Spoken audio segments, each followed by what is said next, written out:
Hey guys, welcome back to my channel! Another day, another luto na naman. Kaya tara, samahan niyo ako. Let's go!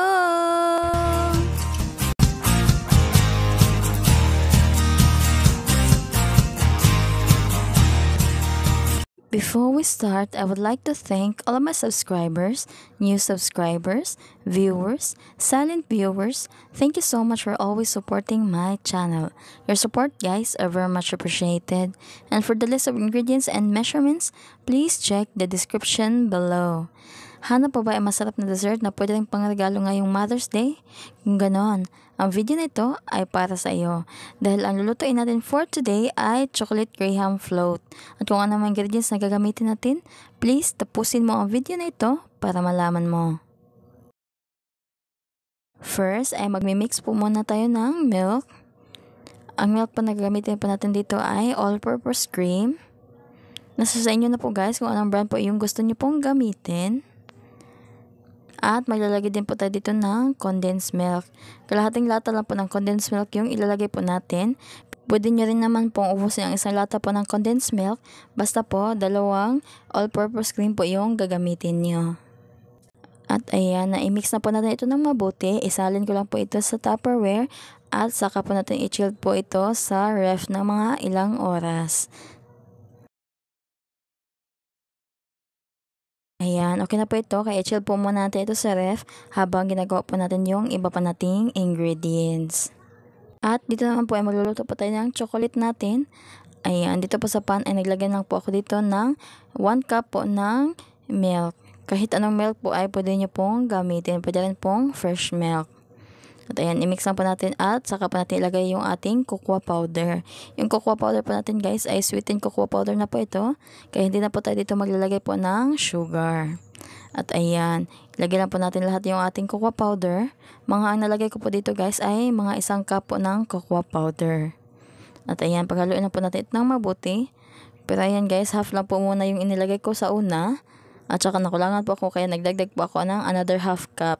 At saka kaya po ang total na nilagay po natin dito ay 1 cup po ng cocoa powder na sweetened.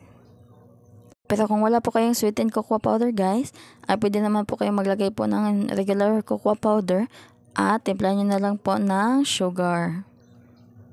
Mas mainam po pag ganun kasi natatansya nyo po kung gaano po katamis yung gustuhin nyo. Pero itong cocoa powder po na sweetened na gamit po natin ay nagandahan po ako sa kanya dahil hindi po siya masyadong matamis. At ayan, i-mix ko lang po ito ng mabuti hanggang po sa ganito na po yung kanyang texture. Ayan, kita nyo naman po guys, nag-reduce na po yung kanyang sabaw at naging sticky na po yung kanyang texture. Okay na po yan, hanguin na po natin. Isalin ko lang po dito sa malinis po na bowl.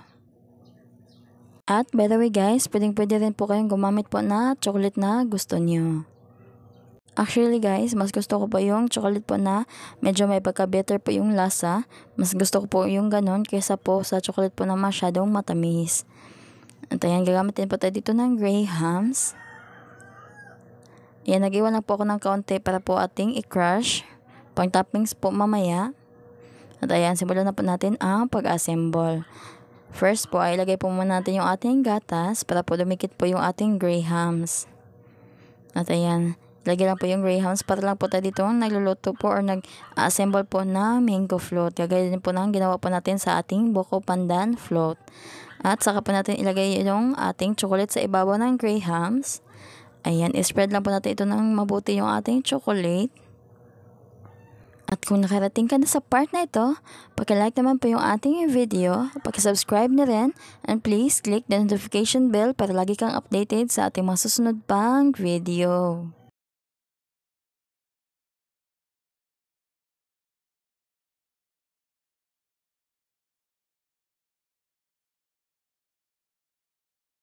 Ayan, pagkatapos po natin malagay yung ating chocolate, ay ipatong naman po natin yung ating gatas.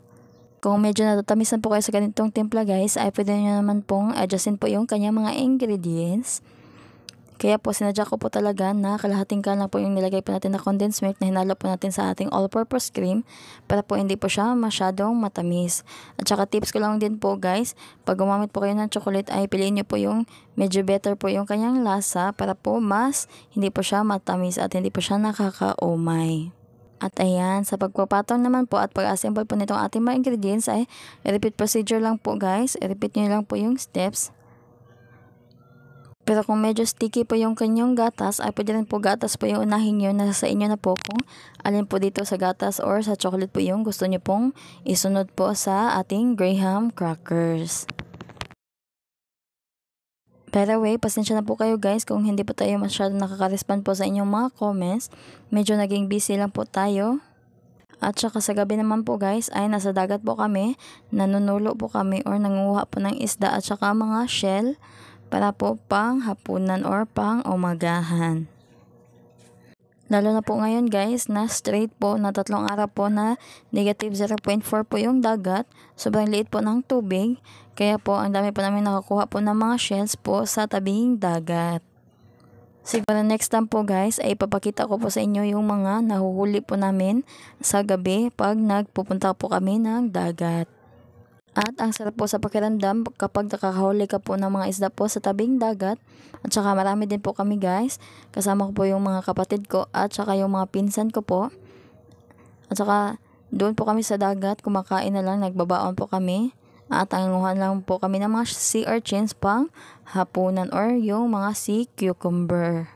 Sobrang sarap po sa pakiramdam guys pag ganun lang po yung ginagawa nyo po. Kontento lang po kayo sa simpleng buhay. Napakasarap po sa pakiramdam. At ayan, ang dami na pala nating chika guys.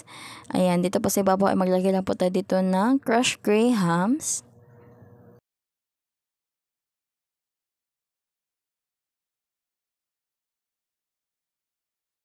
Kalahati lang po yung nilagay ko po ng crushed grahams. Dito naman po sa kalahati ay maglalagay po tayo dito ng cocoa powder. Sinala ko lang po yan guys para talagang mapino po yung kanyang powder. Kasi medyo may mga buo-buo po kasi. Ayan, okay na po ito guys. Takpan ko lang po ito at ilagay po natin ito sa ref po ng overnight para po mag-firm po yung kanyang texture. After po ng pag-chill po nito overnight, ayan, ito na po siya kinabukasan. Tignan nyo naman yan guys, napakasarap po talaga nito. Ayan, ito na po yung ating chocolate graham float. 3 Tupperware po yung nagawa po natin guys at ang benta ko po per Tupperware ay 100 pesos. Ayan, 2 Tupperware lang po yung ibinenta ko kasi yung isa naman po yung pang sample po natin pinangkain po namin dito sa bahay. Slice ko lang po ito guys kasi itong mga kasama ko talaga dito ay hindi na nga makapaghintay. Ayan, ito na po yung ating chocolate graham float. Tignan nyo naman guys, napakasarap po talaga nito. Ayan, nilagyan ko lang po ng marshmallow sa ibabaw para po mas aesthetic tignan. Ayan, ano pinita nyo guys, try nyo na po ito. Sobrang sarap po talaga nito. Hindi po kayo magsisisi guys. Pwede po itong paregalo ngayong Mother's Day. Kaya ano pa hinihintay nyo? Try nyo na po itong gawin. Yayaya lang po. Thank you for watching. Bye! God bless!